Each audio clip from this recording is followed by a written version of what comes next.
طول تاریخ بشریت و از آغاز خلقت انسان تا حال و از حال شاید تا قیامت در میان اولاد بشر بوده و هست، اینه که ما از کجا آمده ایم و وظیفه ما چیست در اینجا، برای چی آمده ایم و نهایت سرنوشت ما چی می شود و عاقبت به کجا کشیده خواهد شد. تمام انبیای الهی 124,000 پیغمبر از جانب خداوند متعال مبعوث به پیغمبری شدند تا این مطلب را برای بشریت بفهماند که از کجا آمده است و اینجا چی وظیفه دارد و در نهایت کار بشریت به کجا پایان پیدا می‌کند. کتاب‌های آسمانی از جانب خداوند متعال نازل شد برای این که بشر را متوجه سازد که تو از کجا آمدی، اینجا چه وظیفه داری و نهایت امر به کجا سرنوشت تو خاتمه پیدا می‌کند. تمام انبیا زحمتشان رو کشیدند و خداوند متعال برای اینکه بشریت را اتمام حجت کرده باشد کتاب‌های بزرگ آسمانی چون تورات و انجیل و زبور و قرآن کریم و صحیفه ها را نازل کرد تا بشریت متوجه این داستان بشوند و فردای قیامت نگویند که ما از قضیه بیخبر بودیم. اما متاسفانه، صد متاسفانه، هنوز هم که هنوز است، بشریت از نگاه علم پیشرفت زیادی کرده. آسمان ها را مسخر کرده، زمین را مسخر کرده، دریاها را مسخر کرده. علم و تکنولوژی بسیار پیشرفته دارد. اما در این بحثش هنوز هم در دنیا کسانی هستند که تا هنوز نتونستند جواب برای این سوال پیدا کنند که از کجا آمده اند و چی وظیفه دارند و در نهایت به کجا کارش خاتمه پیدا می‌کنند. شما در دنیا می‌بینید کسانی را که هنوز هم منکر خدایند، هنوز هم منکر مسئولیت‌های بشری، یعنی منکر دین خدایند، منکر قانون خدایند و منکر قیامتند، حیات پس از مرگ. هستن این گونه افراد در دنیا هنوز هم وجود دارد. ولی ما به شما الحمدلله و المنه مسلمان و از دین پیروی میکنیم که کاملترین دین و جامعترین دین و آخرین دین الهی است. ما هر سه این سؤال را با استفاده از کتاب خدا و با استفاده از بیانات پیامبران الهی برای خود ما حل کردیم. در این زمینه ما دغدغه نداریم.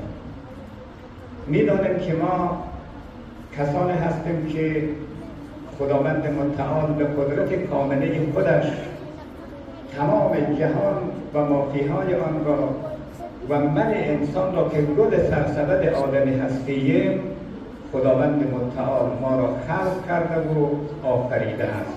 در این قسمت ما هیچ گونه شک و تردید نداریم و این هم میفهمیم که خداوند متعال برای ما خبر داده که و ما خلقت الجن و الانس الا لیعبدون، من توی انسان رو که در زمین آفریده و فرستاده، وظیفه تو فقط و فقط عبادت و بندگی من است. یعنی من تو رو برای عبادت و پرستش خودم آفریدم. تو وقتی در زمین رفتی وظیفه‌ات اینه که از امور دستورات ما باید پیروی کن. آنچه ما به تو دستور دادیم عمل کن. آنچه که تو را نهی کردیم خود را از اون جلوگیری.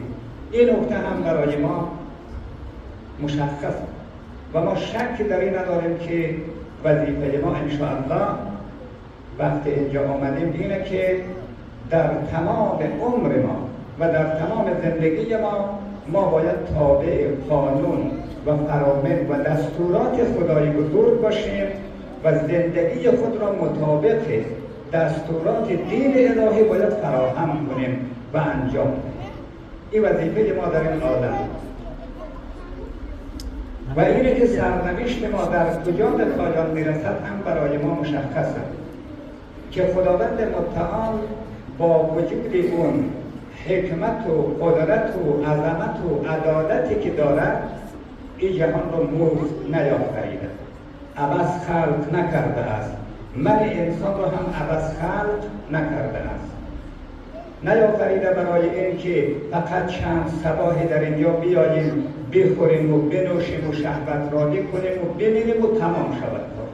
این هم برای ما مشخصه که خداوندی که اینقدر حکیمه، خداوندی که اینقدر عظیمه که جهان هسته را با تمام پدیده های بیشمارش خلق کرده و آفریده است، انسان را با این عظمت خلق کرده است، این رو عبث نیافریده، فقط برای خوردن و آشامیدن و خوابیدن و مردن نیافریده، بلکه اصل آفرینش ما برای اینه که ما در اینجا بیاییم وظیفه خود را انجام دهیم، امتحان و آزمایش خود پشت سر بگذرانیم، بعد برسیم به اون زندگی اصلی که خداوند متعال ما را برای آن روز آفریده است که او عبارت از زندگی قیامتی است. ما به حیات ابدی باید برسیم، اما اینجا آمدیم فقط برای این که اما وظیفه خود انجام دهیم، امتحان و آزمایش خود بدیم و بعدا برسیم به اون وطن اصلی خود ما و به اون جایگاه اصلی که خداوند متعال ما را برای اونجا آفریده است. این هم برای همه ما امت اسلام و کسی که به نام مسلمان در روی این کره خاک زندگی می‌کند، این سه چیز را عقیده و باور دارد، هیچ گونه شکی تردید در این سه مورد ندارد. و اگر کسی خدای نخواسته در یکی از این سه مورد شک داشته باشد، او آدم دیگه مسلمان گفته نمی شود. سه اصل مهم توحید، نبوت و میعاد از اصول اساسی دین ما و شماست که کسی این را قبول نداشته باشد مسلمان نیست. خب پس بنابراین ما میخواهیم در روزهای آینده و امروز هم بحث مختصر پیرامون یکی از این اصول سیگانه که عبارت از میعاد و روز قیامت است خدمت دوستان عزیز ما داشته باشیم. اما در مورد میعاد صحبت ها زیاد شدن، بحث ها در طول تاریخ بشریت زیاد شدن، فلاسفه حرفها گفتن، کتاب ها در این زمینه نوشته شدن، اما از دو بعد، یک بعد اثبات عالم قیامت است، یکی هم بعد این که در قیامت چی می شود و چی می گذرد و چگونه زندگی می کنند، زندگی اونجا چطوریه، این بحث جداست. او بحث اثبات جداست. ما در مورد اثبات بحث نمی کنیم، برای این که در میان ما کسی پیدا نمی شود که او معتقد به قیامت نباشد. ما میخوایم در بخش دوم صحبت کنیم که یعنی وقت قیامت می شود چی چیزهای اتفاق میفته و چه نوع زندگی پیش روی ما هست و بدبخت‌ها به چه سرنوشت گرفتارن، خوبان به چه سرنوشت گرفتارن، از چه نعمت‌هایی برخوردار میشوند. خب در این قسمت ما انشاءالله در طی چند جلسه خدمت دوستان صحبت‌های خواهیم داشت. بر محمد آل محمد صلوات. می‌فرماید که لا اقسم بیوم القیامه، سخن رو با قسم آغاز بکنم. وقتی ما و شما میخوایم یک مطلب مهم را بیان کنیم، برای اینکه مخاطب را قانع بسازیم قسم میخوریم. خداوند متعال با اون عظمتی که دارد قسم یاد میکنه، میگه لا اقسم بیوم القیامه، قسم به روز قیامت، آن روز رستاخیزی که تمام بشریت دوباره زنده میشود و پیشگاه خدا حاضر میشود. خداوند به این روز قسم یاد میکنه. ولا اقسم به نفس لوامه، قسم به وجدان سرزنش کننده، قسم به نفس سرزنش کننده. به این دو چیز قسم یاد میکنه. خب قیامت رو همه میدانند، اما درباره نفس میخوایم یک مختصر توضیح بدهم. نفس لوامه چیه؟ مگر انسان‌هایی که در زمین زندگی میکنن معمولا دارای سه نوع نفس هم. بعضی ها دارای نفس مطمئنه. نفس مطمئنه کدام نفس هم؟ نفس مطمئنه کسانی دارند که تمام امورات زندگی خودش را وابسته به اراده خالق متعال می‌دانند و تمام توکل و توسلش همیشه به خداست و هیچگاه به غیر خدا تکیه و توسل نمی کند. این آدم دارای نفس مطمئنه و تمام کارهای زندگیش از ابتدا تا انتها فقط به خاطر رضای خدا و به خاطر به دست آوردن رضای خداست. این آدم دارای نفس مطمئنه. در وجود یک چنین انسان شیطان راه ندارد. این آدم از ابتدا تا انتهای زندگی کوچکترین گناه را هم مرتکب نمی شود، چون تمام کارهایش سنجیده شده و تمام کارها مطابق دستور و رضای خدا انجام میشه. کوچکترین اشتباهی در زندگی هم نخواهد داشت. اینا هستن که در روز قیامت خداوند میفرماید یا ایتها النفس المطمئنه ارجعی الی ربک راضیة مرضیة فادخلی فی عبادی وادخلی جنتی. ای کسانی که در دنیا با نفس مطمئن زندگی کردید، بیایید به سوی من از شما راضیم و شما هم از خدای خویش راضیه و داخل شوید در میان بندگان خوب من. فادخلی فی عبادی وادخلی جنتی و داخل شوید در بهشت مخصوص من. اینا بهشت مخصوص دارن، بهشت هم درجات دارد. یه قسم نیست که همه کس در یک سطح و در یک درجه باشن، بهشت هم درجات دارد. اینا رو مگه خداوند متعال در بهشت مخصوص خودش جا می‌دهد. فادخلی فی عبادی وادخلی جنتی، داخل شوید در اون بهشت مخصوصی که مخصوص شما ساختم. آی خوشا به حال اون بنده‌ای که در دنیا دارای نفس مطمئنه، خوش به حال. و دوم کسانی هستند که دارای نفس لوامه هستند، نفس سرزنش کننده. اینم تا جای خوبه. خب نفس لوامه چی کسانی دارن؟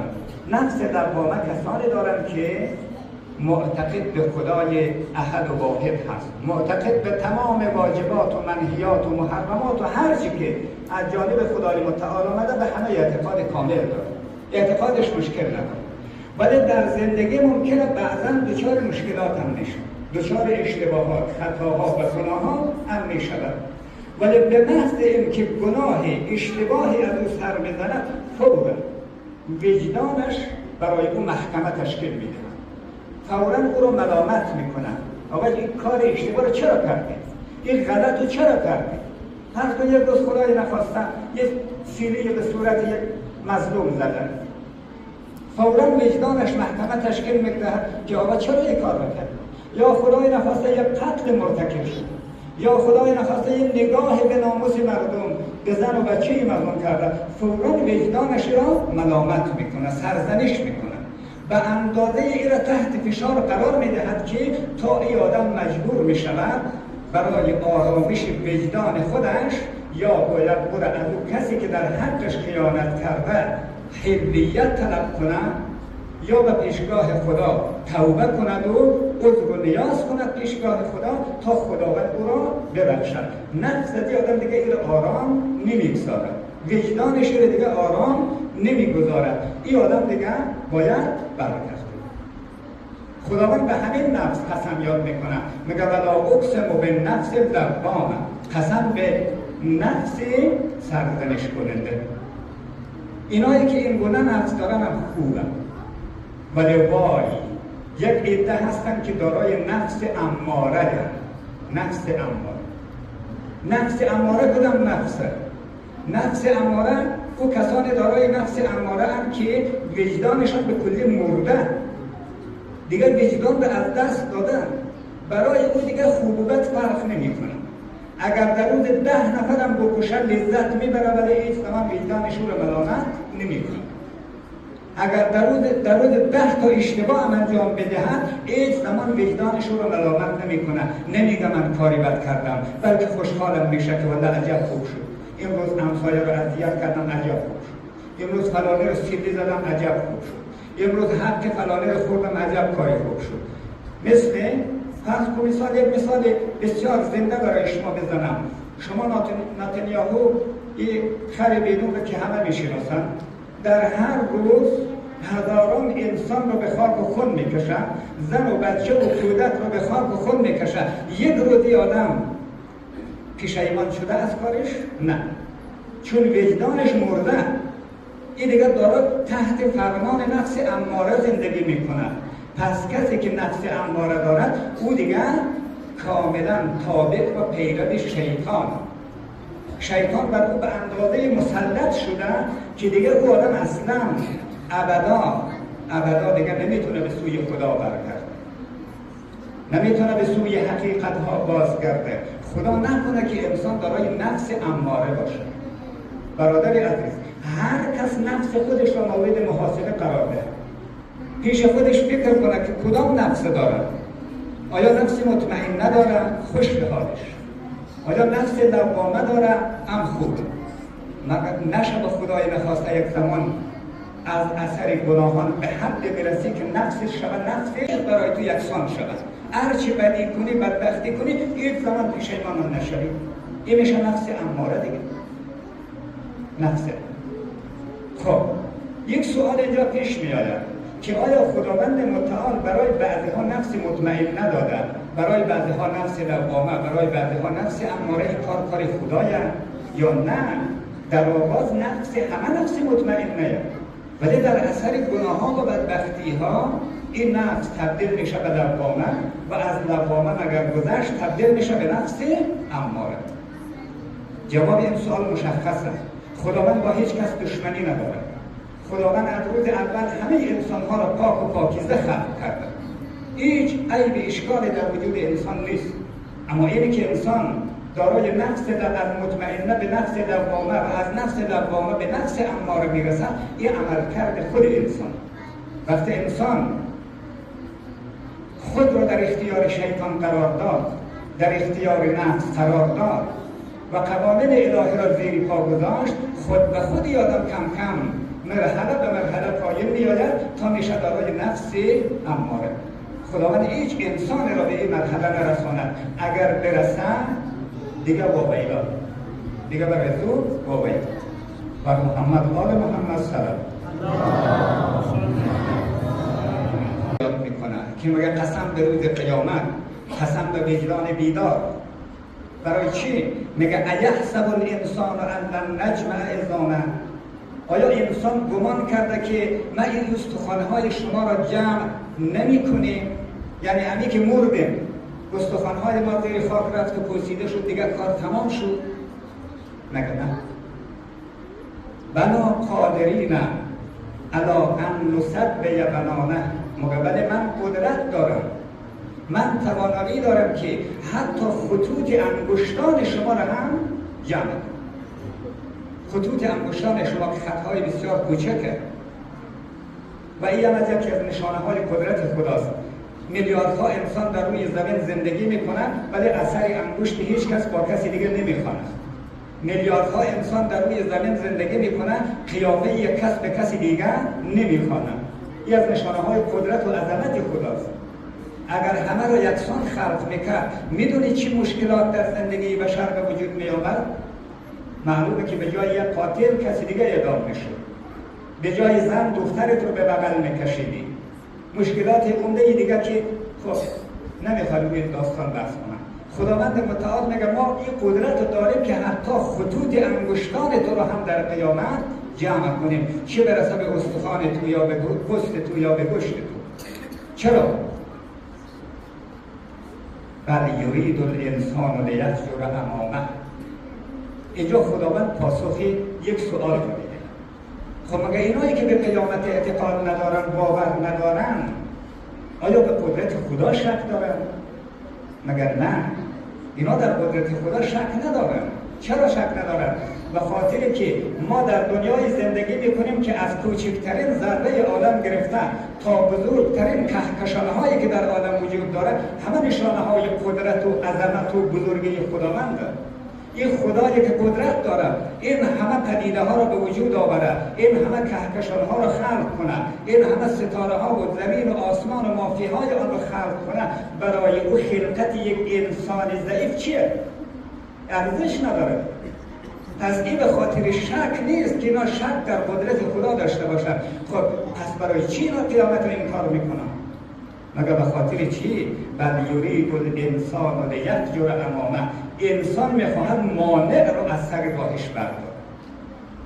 ببین یکی از عمده‌ترین موانعی که بر سر راه بشر قرار داره همون اعتقاد به قیامت. اگر کسی اعتقاد به قیامت داشته باشد ابدا گناه نمیتواند، چون میدونه که خداوند به ما وعده داده که ذره ذره عملی تو در قیامت پرسیده میشه. وقتی تو مطمئن به این کار باشی چگونه جرأت میتوانی که گناه کنی؟ نمیتوان. خود اعتقاد به قیامت یکی از عوامل بسیار مهم تربیت انسانی است که اگر انسان معتقد به قیامت باشه او دیگه اصلا دنبال فسق و فجور و خیانت و بدبختی و ظلم و فساد و گناه قدم بر نمیداره. او آقایی که متجاهر به فسقه گناه میکنه ایوای از گناه نداره بدان او عقیدهش به قیامت ضعیفه، عقیدهش به خدا ضعیفه. به خدا قسم اگر کسی معتقد به خدا و قیامت باشه ابدا نمیتونه گناه را انجام دهد و اگر خدای نفستم گناه انجام داد بلا فاصله برمیگرده به سوی خدا، توبه میکنه، بازگشت میکنه، در توبه خدا بهش باز. پس خدا میگه اینایی که قیامت رو انکار میکنه میخواد مانع رو از سر راه خودش برداره. وقتی میگه قیامت نبود دیگه تو میشی آزاد. دل هر جور میخوای زندگی کنی زندگی کن. راستی کمی وقتی حساب و کتاب نباشه، قیامتی در کار نباشه، محکمه‌ای در کار نباشه، بهشت و جهنمی در کار نباشه، پس انسان میشه آزاد دیگه. از چه دلش خواست باید انجام بده و کسی هم نیست که از او بپرسه که چرا. از او پرسیده هم نمیشه. پس اینا میگه به خاطر از قیامت رو انکار میکنن. خب میگه یسأل ایان یوم القیامه. اینا از باب مسخره پرسان مونه. میگه این روز قیامت کی هسته؟ حالا که شما یک قیامت میگید این کیه؟ چه زمان هسته؟ یا روی اعتقاد سوال نمیکنه، روی تمسخر سوال میکنه که یسأل ایان یوم القیامه. روز قیامت کیه؟ خداوند یه چند نکته را برای این که اینا متوجه شوند که روز قیامت روز بسیار سخت دارد، اینه که تو بپرسی بسیار روز سخته. یک چند نکته عرض میکنم. ما در جلسات بعدی انشاءالله نکات دیگری را خدمت دوستان عرض میکنم.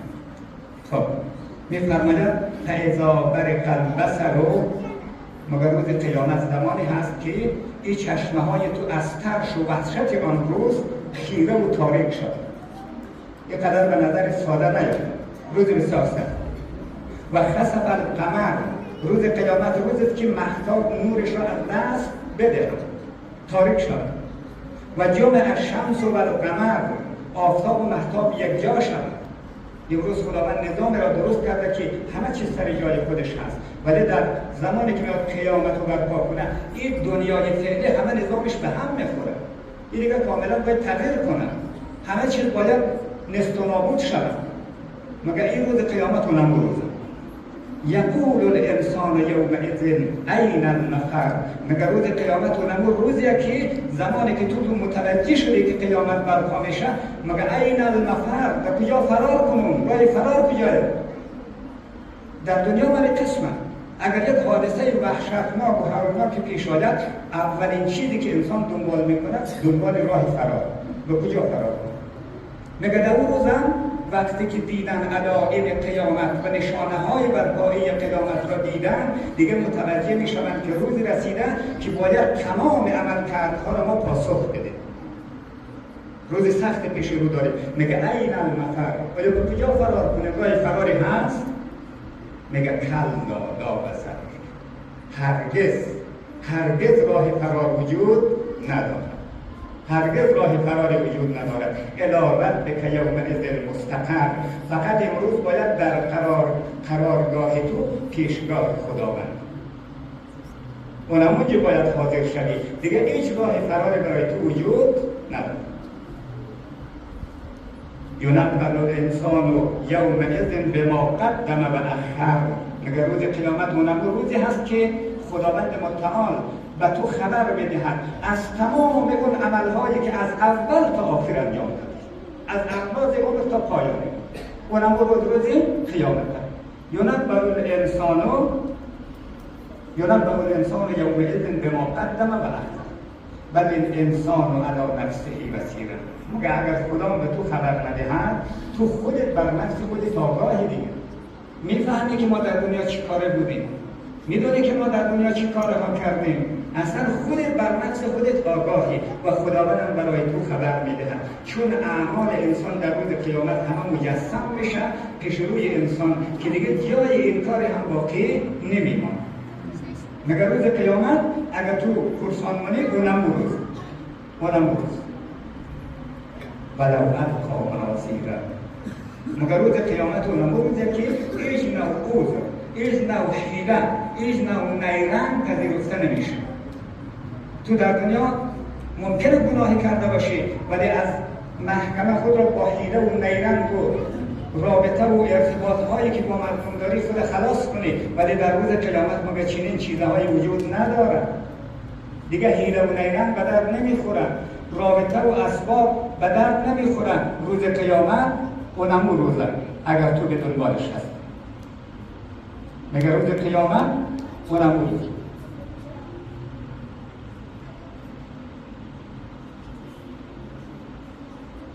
از این برادرای عزیز که وقت ما کم، اگر صحبت کنم مزاحم اوقات شریف دوستان بشوم، ساعت تقریبا 6:30 بجه دیگه مزاحم